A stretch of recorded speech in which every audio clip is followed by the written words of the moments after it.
Wow, kenapa aku harus interview doi sampai jauh-jauh ke Helmond ini? Sampai aku harus ke perbatasan antara Jerman dan Belgia. Dan satu lagi teman-teman, ongkosnya juga nggak main-main ya. Aku kasih tahu ke kalian, ongkos dari tempat aku ke Helmond itu adalah judulnya Daun yang Berkisah ya. Namanya di sini Agatha Dewi. Oh, berarti kalau setiap Kak Suki ini nulis namanya beda-beda ya? Iya, Kenapa right. begitu? Iskelakon sa Manila wasi. Oh, aku kupas sedikit di sini. Jadi dia punya suami yang aneh. Jadi Susah nggak sih menjadi penulis gitu? Apalagi merangkai kata-kata ya? Aduh ya. kamu mau tahu? Heeh. Guess, you guess. Tolong.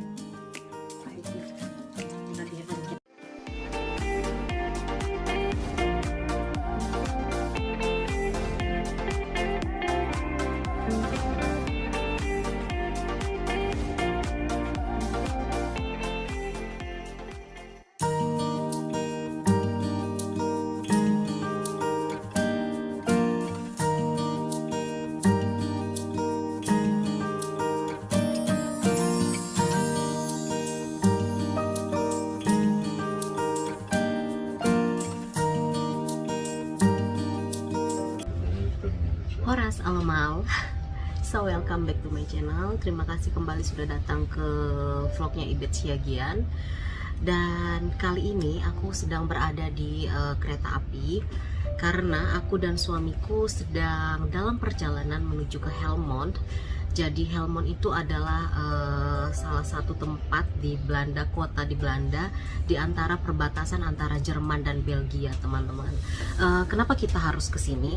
Karena di Helmond ini ada seorang kakak, aduh lipstikku, ada ini masker ya, soalnya di sini kan masih harus pakai masker ya. Ada seorang kakak yang akan aku interview. Wow, kenapa aku harus interview doi sampai jauh-jauh ke Helmond ini? Sampai aku harus ke perbatasan antara Jerman dan Belgia. Dan satu lagi teman-teman, ongkosnya juga nggak main-main ya. Aku kasih tahu ke kalian, ongkos dari tempat aku ke Helmond itu adalah nih, kalau kalian bisa lihat ya, 46,40 euro. Jadi ini kalau di Indonesia kan itu sudah sekitar 800.000. Dan aku berangkatnya nggak sendirian karena aku dengan suamiku. Jadi untuk kita berdua itu kita sudah menghabiskan ongkos itu sekitar 1.600.000 hanya untuk ke Helmond ini. So, kira-kira apa ya yang membuat aku sampai harus jauh-jauh datang ke sini? Oke. Bus. Oh, konduktor, oke. Teman-teman, kan ini kan lagi kosong ya, kita lagi berhenti nih di Eindhoven. Jadi aku buka maskerku sebentar, terus tadi ada petugas yang lewat dari luar, terus suamiku bilang tuh kayaknya petugas ngeliat tadi kamu buka masker. Jadi teman-teman, oh ya, satu lagi nih, sebenarnya kan aku sama suamiku ini sebelumnya punya rencana untuk nginep 1 malam di hotel ya. Karena apa? Karena kita udah mulai agak bener-bener sumpek dengan keadaan lockdown di Belanda ini ya. Jadi tadinya kita belum tahu mau ke hotel mana kita nginap. Terus karena aku punya interview di Helmond ini, jadi suamiku bilang, ya udah kalau gitu gimana kalau enggak kita sekalian aja nih nginep 1 malam di Helmond gitu kan. Tadinya kita udah mau booking hotel 1 malam di Helmond ini, jadi biar nggak sia-sia ya, karena ongkos juga udah mahal. Ya udah deh sekalian kita manfaatin untuk nginep 1 malam di sini buat buang suntuk gitu. Tapi ternyata semalam salon yang tempat aku bikin appointment, janji ya, karena kan aku mau ngewarnain rambutku besok ya, hari Sabtu. Mereka telepon aku dan bilang, oh petugasnya datang, bentar ya. Halo.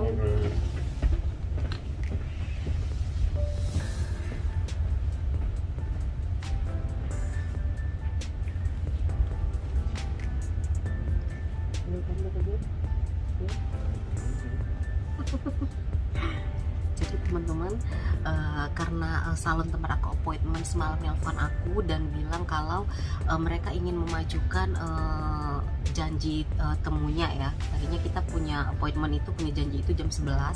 Jadi mereka minta aku datangnya lebih cepat, 1 jam lebih cepat. Jadi jadi aku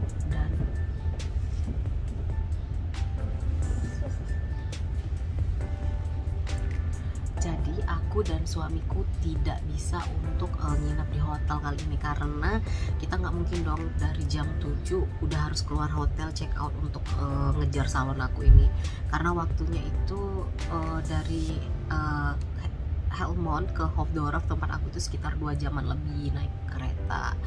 Jadi ya itu dia teman-teman. So sampai ketemu di rumahnya si kakak yang mau aku interview nanti, kira-kira siapakah beliau ini, sampai kita jauh-jauh datang ke sini dengan ongkos yang sangat mahal. Oke teman-teman, dan aku sangat excited sekali ya ingin menginterview, sharing tentang cerita beliau ini ke kalian semua. Oke teman-teman, sampai ketemu ya di rumah si kakak. Bye bye. Horas allemaal. So teman-teman, tadi aku sudah opening juga ya di tren ya. Aku kasih tahu ke kalian aku mau pergi kemana dengan suamiku, pengen ketemu dengan siapa, sampai kita bela-belain jauh-jauh dari Hofdorf ke Helmond. Itu perbatasan apa kak? Jerman Belgia ya? Iya. Wah, perbatasan Jerman Belgia. Ya karena beliau ini, si Mevrouw ini. Good job. So kakak, Iya. sapa-sapa dong semua teman-teman kita yang sedang menonton. Okay. The first time I would say to thank you buat Ibet yang udah jauh-jauh, tahu nggak sih perjalanannya ke sini itu nggak gampang, dan tadi dia berapa kali kesasar ya. Tapi anyway, terima kasih, aku sudah diberikan bunga yang cantik tadi dan aku appreciate banget kamu datang ke sini. Ya.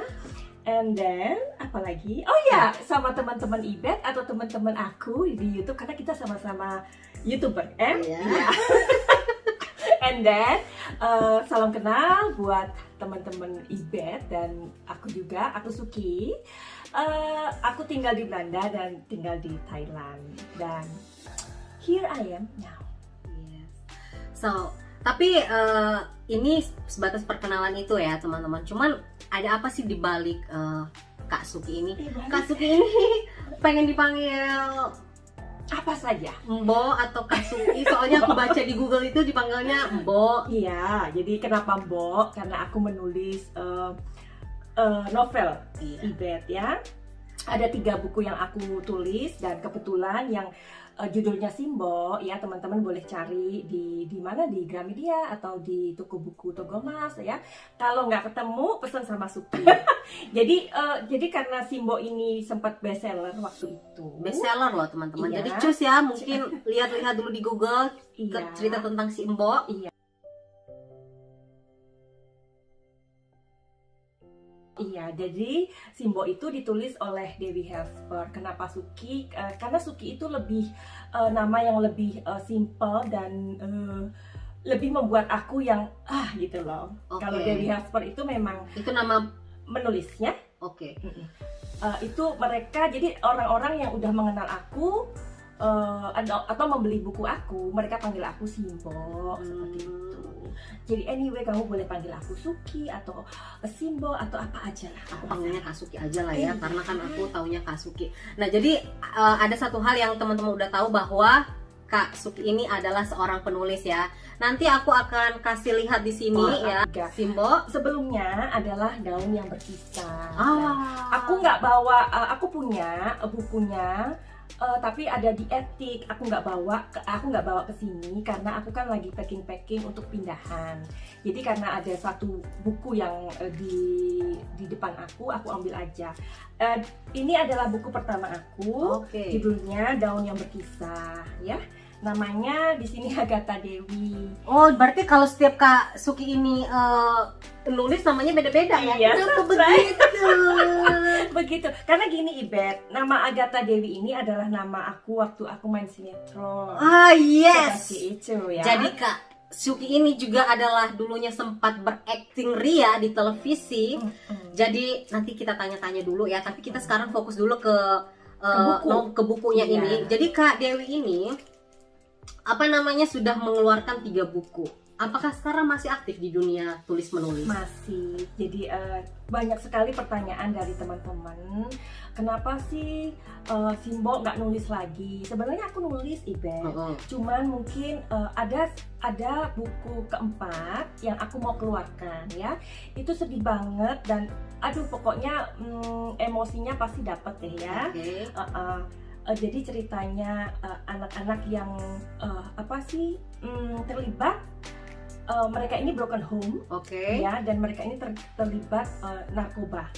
Nah, aku pengen banget di sini membuat satu ada edukasi juga di situ. Jadi kan dia berupa cerita ya. Sebenarnya aku punya, tapi belum bisa aku keluarkan karena aku punya konsentrasi berbeda di pekerjaanku yang lain. Nanti akan kita bahas apa pekerjaan dari Kak Suki yang lain ini. Jadi ini Agatha Dewi adalah nama sewaktu dulu Kak Suki ini pernah berakting ria di televisi, gitu. Tetapi cerita sedikit dong, cerita sedikit. Apa sih kira-kira dulu aktingnya gimana sih? Aduh, aktingnya tuh ya selalu. Apa judulnya? Aku lupa. Karena gini, Iber, terus terang ya. Gimana sih ini ceritanya begini ya.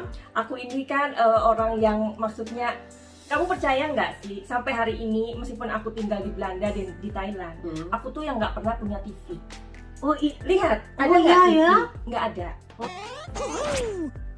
Karena aku nggak suka dengan televisi, sorry ya. Jadi oke nih. Aneh kan? Kak Suki nggak suka dengan televisi, tapi bagaimana dengan suami? Sama. Dua-duanya kami nggak suka televisi. Wow. Aneh. Jadi gini, dulu itu waktu jadi pemain sinetron ya. Aku tuh kan dulu kan rambutnya kribo, Ibet rambutku itu kribo karena aku itu dulu vokalis ya. Berarti suaranya bagus dong, penyanyi juga berarti. Oh my god. Cek ya di YouTube-nya Suki and Diego ya. Ya, nanti kita buat di sini ya, dicek-cek. Jadi aku dulu juga vokalis anak band lah ya. Nah udah gitu. Kakak vokalisnya? Iya, bukan yang main ini ya, nggak mungkin kan yang main kentrung gitu kan. Vokalisnya lah ya. Jadi udah gitu terus aku juga main sinetron dan aku itu nggak pernah yang melihat diriku, bahkan aku tuh lupa. Tetapi yang aku sering main dulu, aku suka dikontrak sama TVRI ya. I love TVRI deh, pokoknya karena kalau ngasih ini selalu oke, kita habis selesai main kita harus selalu dibayar. Jadi gini ya guys, teman-teman, jadi kalau berarti kita sudah tahu lah ya Kak Dewi ini umurnya berapa karena dulu main sinetronnya di TVRI. Tapi kalau dari wajah nggak kelihatan pemain TVRI loh, kayak masih muda loh. Kak Dewi ini, Kak Suki ini. Kok jadi selalu muda kan, selalu ingin forever young, I want to be forever young. Tuh, itu salah satu suaranya vokalis, apa dulu nama bandnya? Aduh, di Jakarta udah lama ya, lama pemirsa. Jadi seperti tadi aku bilang, aku tuh nggak pernah melihat diriku di waktu main sinetron ya kan. Sampai suatu hari, Ibet, beberapa kali nih ya, gue pas ngobrol nih sama teman gini, ngobrol gini, ada TV kan main. Tapi aku juga pernah main di RCTI, kayak di Trans TV kayak gitu ya. Tapi seringnya di TVRI seperti itu. Jadi pas kita ngobrol nih, tiba-tiba temanku itu ngelihat gini, Bo, Kribo, katanya, itu lu kan, katanya. Iya gue, gitu kan. Astaga, gimana ya? Jadi aku waktu itu meskipun sering tampil di televisi, aku yang juga nggak begitu fokus ke sana gitu loh. Jadi hanya ada tawaran ini, main, udah kelar dapat duit gitu aja. Jadi yang nggak gua mentengin, itu gua ya gini, enggak. Jadi kata-kata yang tepat adalah artis yang tidak terkenal ya. Seperti itu. Bukan artis keburu diculik ke Belanda ya. Iya ya. Jadi tahun berapa itu waktu itu? Aduh, jangan tanya tahun deh. Tahun jeblok ya? 9 tahun yang lalu. Oke, so teman-teman, jadi mungkin ada teman-teman juga yang pernah menontonnya. Atau mungkin tidak ada Kak yang Suki ini. menontonnya. Tapi yang pasti Kak, mungkin kalau kalian cari berita Kak Suki ini tentang dunia-dunia perfilman atau sinetron atau syuting, mungkin kita nggak bakal ketemu. Tapi kalau kalian cari tentang namanya Kak Suki ini di Google ya, ada blog yang ngebahas tentang Kak Suki ini. Dewi ya. Halsper ya. Ya, Dewi Halsper. Dewi Halsper, dan di situ ada blog-blognya tentang pengalaman-pengalaman Kak Suki ini, tentang cerita-cerita yang doi tulis. Terus Kak, satu lagi apa namanya? Daun yang berkisah. Boleh nggak minum dulu? Oh iya, minum dong. Ayo kita toast dengan tea. Karena perjalanan Ibet ini lama loh ke sini. 2 jam ya, Bet. Oh my God. Lebih 2 jam ya. Kak. Begitu. Oke Kak. Terusin. Nah, terus apa namanya? Akhirnya berhenti dari oke lah, kalau untuk masalah acting itu hanya sekelebat lewat ya, karena keburu diculik ke Belanda. Iya. Jadi udah berapa lama nih Kak Dewi sendiri di Belanda? Kalau itu ya 7 tahun di Belanda tahun, ya. Iya. Dengan perjuangan yang luar biasa. Ya, ini Karena tahu sendiri the rule here ya. Jadi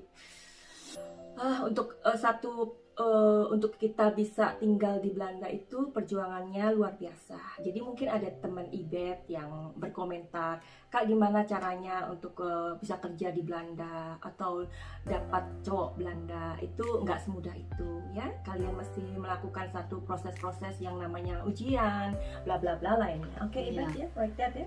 Terus apa namanya, waktu ketemu sama si Menir itu dari mana? Dari mana ya? Dia karena 9 tahun lalu aku sudah ada dating site.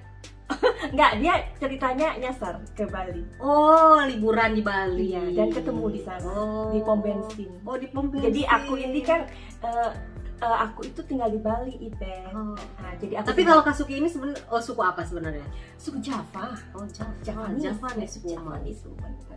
Jadi bapak aku juga seorang seniman yang gaek ya. Beliau pencipta lagu. Oke. Mungkin ada teman-teman di sini yang tahu lagu Wis kelakon semenila wase Isang yori kaketiani. Itu lagunya bapaknya aku. Dan terkenal banget lagu itu sampai itu bahasa Jawa ya? Iya, lagu Osing itu dinyanyikan sama Nini Carlina dan penyanyi-penyanyi top lainnya pada waktu itu. Itu bapakku, karena yang menciptakan beliau dan banyak lagi yang beliau ciptakan. Jadi pantesan juga Kak Suki ini punya banyak talent ya, kayak di dunia seni gitu ya, karena emang juga keturunan dari bapak itu yang pencipta lagu, vokalis juga ya Kak. Dan beliau juga penulis juga ya, penulis budaya. Beliau seorang budayawan, guide di Banyuwangi seperti itu. Tapi Kak, nih kalau misalnya kalau mau menulis nih, itu kebanyakan pengalaman pribadi ya? Nih, jadi seperti ini, Daun yang Berkisah, dia adalah waktu itu aku syuting, Ibet. Aku syuting, kemudian ada seorang ibu yang mungkin dia pernah lihat aku di televisi atau dia punya temen, kemudian saling ngobrol atau apa, yang mungkin waktu itu dia pengen banget kisahnya ditulis, Ibet. Ya, padahal this is the first experience untuk menulis, dan aku I was encourage myself ya. Aku benar-benar memberanikan diri untuk menulis pada saat aku menulis ini. Ya, jadi Daun yang Berkisah ini adalah pengalaman pribadi tentang beliau. Aku kupas sedikit di sini. Jadi dia punya suami yang aneh. Jadi pertemuannya itu ini dibuat poin-poin aja ya. Jadi pertemuan mereka untuk kemudian menikah itu nggak ini, perkenalannya nggak lama gitu loh. Nah udah gitu, singkat cerita mereka menikah, everything is fine. Tapi kemudian dalam perjalanan pernikahan mereka ini, kemudian dia menemukan bahwa suaminya itu suka bermain dengan perempuan lain, ya. Dan salah satu wanita yang dia anggap seperti adiknya, karena waktu itu mahasiswi ini magang ya di rumah mereka ini ya. Nah terus bermainlah, bercintalah dengan suaminya ini ya, wow. si Ervan ini ya. Nah di sini dikisahkan Arini ya, Arini. Tapi itu nama samaran. Nah kemudian si Arini ini mendapati suaminya bersama dengan cewek itu yang dianggap adiknya ya. Suatu hari bla bla bla bla terjadi sampai akhirnya prahara, tragedi. Seru Cin ya di sini. Karena ceritanya aku buat gradation.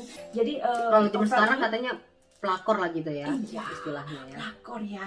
Jadi kalau di sini aku buat ceritanya itu menurut orang-orang yang membaca ini, ketika novel ini dibaca penuh dengan emosi. Bahkan ada beberapa mereka kasih laporan ya sama aku, membaca ini mereka banting. Ada teman aku yang baca ini di Belanda, aku nggak bisa pak, aku bisa tuh. Kakak, Aku kenapa disatu. gitu? Katanya lu nulis tega-tega banget sih nulis kayak gitu katanya, terlalu lu katanya. Lu itu kan cerita yang sebenarnya ya Beb. Bagaimana seorang penulis kan hanya menulis dengan jiwanya juga ya kan? Iya benar ya. Jadi sampai segitunya pengaruh menulis itu. Nah udah gitu apa sih yang membuat orang gregetan di sini? Karena ternyata Arini ini kan cewek yang kemudian dianggap adiknya itu kan merebut suaminya, ya kan si pelakor ini. Kemudian dia datangin Arini dan dia silet wajah Arini. Itu yang terjadi. Dan kemudian suaminya ini berpetualang dengan perempuan lain sampai punya anak segitu. Dan Arini ini adalah sebuah buku untuk pengampunan sebenarnya. Forgiveness. Sangat bagus loh teman-teman ya. Seperti itu. Jadi mungkin untuk teman-teman yang punya, ada yang mau pesan? mungkin teman-teman ada yang punya pengalaman juga ya tentang dunia-dunia yang seperti ini, pelakor-pelakor. Jadi kemudian mungkin makin greget setelah baca ini. Jadi kemudian ibu tuh membayar waktuku. Dia bilang Agatha, waktu itu dia bilang aku, Agatha terserah buku ini mau diapain katanya. Agatha kan terserah mau diapain, katanya mau dijual lagi atau apa terserah. Intinya beliau membayar aku, menghargai waktuku waktu itu ya. Nah buku kedua Ibet adalah puisi-puisi ya dan cerita-cerita fragmen yang kayak little story there. Jadi itu juga bagus. Itu buku kedua ya. Mungkin teman-teman bisa Google ya, cari ya Dewi Hasna. Nanti kita akan lampir-lampirkan di sini ya. Nanti akan aku pas di editing akan aku buat ya. Oke. Terus udah gitu, nah kemudian buku yang ketiga itu Simbo. Simbo ini adalah kenapa dia bisa bestseller karena ceritanya tuh simple banget, sederhana tentang seorang ibu yang membiayai anaknya dan dia juga seorang mertua. Di sini ada banyak sekali masalah-masalah sederhana yang aku ciptakan menjadi masalah yang tidak sederhana. Tapi mungkin juga yang sering kita temui juga mungkin. Iya, karena membumi dunia kita enggak, ya. di Indonesia terutama. Makanya bestseller ya, karena mungkin merasa orang-orang bahwa itu seperti kita juga gitu. Tapi yang menarik itu kenapa si ibu ini bisa langsung datangnya ke Kak Suki terus itu aku nggak ngerti, karena mungkin aku punya temen yang sama-sama pemain ya, pemain sinetron. Mungkin dia cerita atau apa. Waktu itu dia datang sih sama si kakak itu. Kalau nggak salah waktu itu adiknya, aduh aku lupa namanya. Adiknya Julius Tanggang, adiknya. Waktu ini itu. Enggak, yang memperkenalkan. Iya. Julius Tanggang ya, aku tahu. Adiknya. Aku lupa namanya. Nah itu terus kami ada sedikit omongan, udah ngobrol masalah dia, kemudian aku tulis. Begitu aku tulis, aku dipeluk Ibet, because karena kamu merasakan aku. Iya, jadi ini adalah buku novel untuk forgiveness seperti itu. Karena nggak mudah ya, mengampuni itu sangat nggak mudah. Ibet harus tanya sama aku, berapa lama Kak Suki membuat itu aku yang mau tanya, makanya aku nunggu kakak berhenti baru mau nanya. Ya ini seorang yang ini jadi yang baik loh maksudnya. Berapa lama untuk menulis satu novel lah ya? Oke, at least katakan novel ini, dan berapa lama waktunya, dan susah nggak sih menjadi penulis gitu? Susah banget. Apalagi merangkai kata-kata ya. Susah banget. Aduh ya. Kamu mau tahu? You guess. How long I did? I not even can guess that. Yeah, maybe one month, or 2 months, or 3 months, something like that. Give me clue. Oke. Sepertinya untuk menulis itu kalau kakak tanya ke aku, karena aku emang gak ada bakat menulis, buatku itu sangat susah ya, mungkin 6 bulan gitu ya. 2 tahun 2 tahun? Wow. untuk menulis. Tapi ada penulis memang yang memang benar-benar mereka fokus menulis, konsentrasinya memang nulis, 2 bulan bisa. Tapi untuk ini sendiri berapa lama? 1,5 tahun. Tahun setengah ya? Simbo itu 1 tahun. Terus ada lagi yang satu itu aku buat 2 tahun. Nah, untuk masuk ke Gramedia itu lebih sulit lagi, Iya, menunggu ya. 1 tahun. Wow. You can imagine deh. Tapi maksudnya kalau misalnya nih, itu mungkin kalau untuk masuk ke Gramedia itu untuk yang pertama kali kita mau drop ya. Maksudnya kalau kayak udah buku kedua mungkin udah lebih gampang kali ya masuk ke Gramet, atau Enggak juga. prosesnya tetap sama kayak yang Sama. pertama? Karena itu kan kita sebutkan penerbit mayor ya. Penerbit mayor itu sekarang aku mau sedikit kasih gambaran.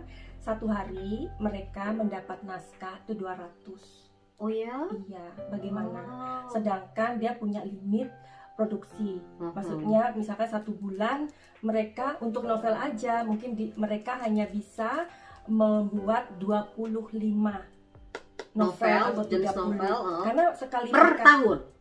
per bulan. Per bulan? Karena mereka kan drop tuh seluruh Indonesia. Iya. Misalkan 2.000, 4.000, something like that, 3.000.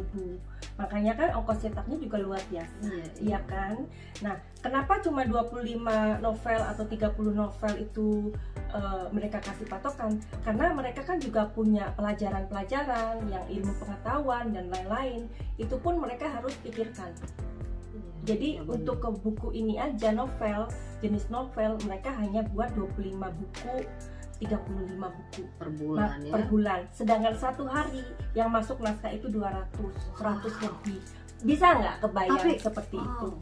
Berarti sebenarnya banyak sekali penulis-penulis di Indonesia ya. Kalau sampai 1 hari bisa seperti itu ya, 200. Dan satu lagi, kalau buku itu sudah masuk di Gramedia dan misalkan nggak laku, 3 bulan out. Masuk ke mana ke tempat lelang buku itu, misalkan harganya 50 bisa jadi 5.000. Artinya penulis nggak dapat apa-apa. Aku baru tahu loh teman-teman dunia tulis menulis ini. Jadi kan? Wow, sangat luar biasa. Jadi oke, berarti itulah mungkin tapi sebenarnya kayak Kak Suki sendiri gitu kan, untuk satu novel kayak gini 1 tahun, menurutku sih itu perjuangan banget. Iya ya. Karena untuk menghasilkan satu karya juga kan nggak bisa yang dan menulis hanya mendapatkan 10%, jangan salah dari harganya. Berarti memang menulis ini adalah kayak hobi lah ya. Kalau jadi pekerjaan nggak bisa ya. Nggak bisa. Kecuali kamu punya nama seperti J.K. Rowling, seperti Dewi Lestari ya. Dewi Lestari. Iya, itu kan luar biasa juga ya. Dari tangan dia, beliau ini jadi seperti Andre kayak gitu. Mereka punya ini, sudah punya pasar. Nah, mereka punya uang dari itu gitu. Tapi kan Kak, kalau menulis gini ada Kakak memang ada kayak lulusan dari jurusan tulis menulis dulunya. Makanya bisa merangkai kata gini. Ada juga orang yang memang harus ya, atau menginginkan memang dia misalkan fakultas sastra kayak gitu, memang mereka punya sastra. Ya kan, punya keinginan dan pengen banget ke situ untuk mengolah atau membuat sesuatu yang lebih bagus lagi ya. Ibaratnya kita udah bisa masak, kita masuk ke tempat les memasak lebih kan. Nah, ada, tapi aku semuanya otodidak. Iya, karena mungkin hebat loh ya otodidak. Iya, karena juga prosesnya mengembangkan ini susah banget, susah banget. Tapi punya mood. Berarti misalnya sewaktu Kakak menuju ke dunia penerbitan, ke Gramedia, berarti kan harus cari segala macam gitu ya. Oh, ini harus kesini.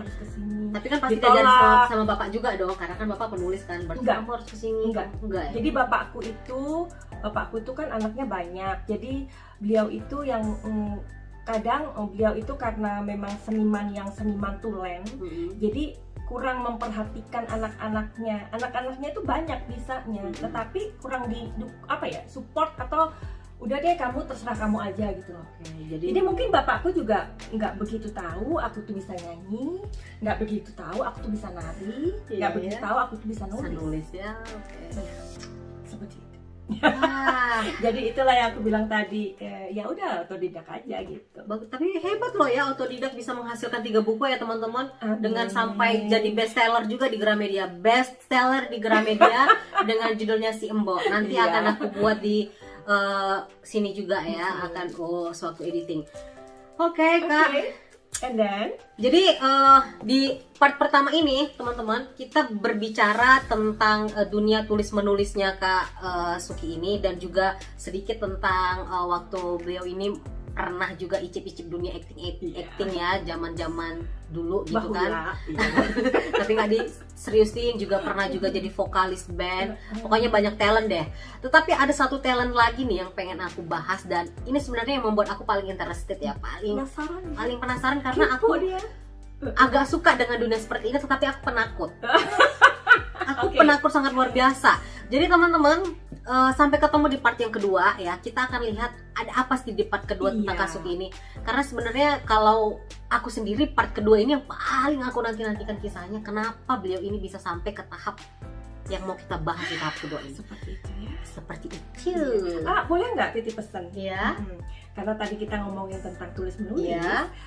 aku titip pesan buat kalian yang memang suka menulis, Iya. jangan berhenti menulis, Iya. ya, karena itu adalah dorongan atau keinginan jiwamu, ya, karena jiwa ini juga butuh satu penyaluran. Apapun hobi kamu, misalkan kamu suka menulis, so lakukan. Kamu suka menyanyi, lakukan. Karena itu adalah pemberian Tuhan yang luar biasa. Seperti Ibet mengasah menjadi seorang yang sibuk dengan orang untuk mengetahui apa sih Kepo. itu. Sebenarnya itu luar biasa banget ya, karena ini adalah satu talent juga ketika kamu menanyain seseorang, ketika kamu nggak grogi. Aku grogi nggak sih Kak? Enggak, kamu sudah bagus. And then ketika bertanya itu kan immediately kita harus merangkai apa yang buat tanyakan ini. Nggak bisa yang serta-merta keluar, nggak bisa loh seperti itu. Karena Itu aku emang juga nggak susah, prepare, ya. aku nggak ada prepare pertanyaan. Jadi apapun talenta, terutama menulis, karena Iya. begini Ibet, banyak orang yang patah menulis karena di menulis ini nggak ada duit terus terang. Iya ya. Jangan ya. Jadi kalian harus berpikir bukan hari ini, bukan 1 tahun lagi, tetapi mungkin 5 tahun lagi atau 10 tahun lagi. Orang-orang besar, Jangka panjang. ya orang-orang besar seperti pelukis aja lah, kita tahu siapa tuh yang penulis itu yang di sini, pelukis ya, pelukis yang terkenal itu bahkan mereka meninggal baru karyanya dihargai. Itu aduh Luar siapa biasa. namanya tuh yang di Belanda tuh ya? Lupa ya. Lupa ya. Tapi kita mau Padahal pergi kita di juga. Belanda ya. Tapi kita mau pergi juga ke museum dia. Dia ada museumnya di sini. Lam- Yang lagunya Lambert. Starry Starry Night. Mr. Name My Love. Suamiku tidur saya. Kasihan ya, karena tadi kebablas. Jadi maksud aku itu Ibet, jangan berhenti menulis. Tapi ada tips atau trik nggak sih Kak untuk teman-teman mungkin? Karena ada beberapa juga di Facebookku itu ada 2-3 orang yang kayaknya hobi menulis dan pengen menyalurkan tulis menulis mereka ke Gramedia. Sempat aku baca gimana ya cara menyalurkannya ke Gramedia dan kayaknya belum menemukan jawaban gitu. Jadi yang pertama harus mensupport diri kita. Jangan berpikir bahwa tulisan itu menghasilkan uang dulu. Tapi lakukan dengan cinta. Cinta. Jadi lakukan karena Dengan kamu memang hati suka, gitu ya. Kamu suka. Jadi kayak aku dulu, Ibet. Jadi aku itu punya tulisan-tulisan yang aku keep buat diriku sendiri. Oke. One day aku pengen banget aku share ke Facebook. Seperti itu aja dulu. Nah nanti kan lama-lama kan kita punya banyak tuh. Iya. Nah jadi kalau kita mau bikin indie dulu caranya. Intinya. Indie. Indie. Jadi penerbit indie ya. Oh. Ini kan mayor, yang kayak Simbo itu mayor. Nah ini indie. Indie itu kamu punya uang, kamu bisa buat misalkan hanya 10, misalkan 20 seperti itu. Itu buat apa sih? Buat mancing sebenarnya. Dan ketika kamu sudah berangkat ke indie, Lihat gitu ya. iya, kamu tawarkan orang-orang yang suka. Nah di situ akan memicu dirimu sendiri nanti.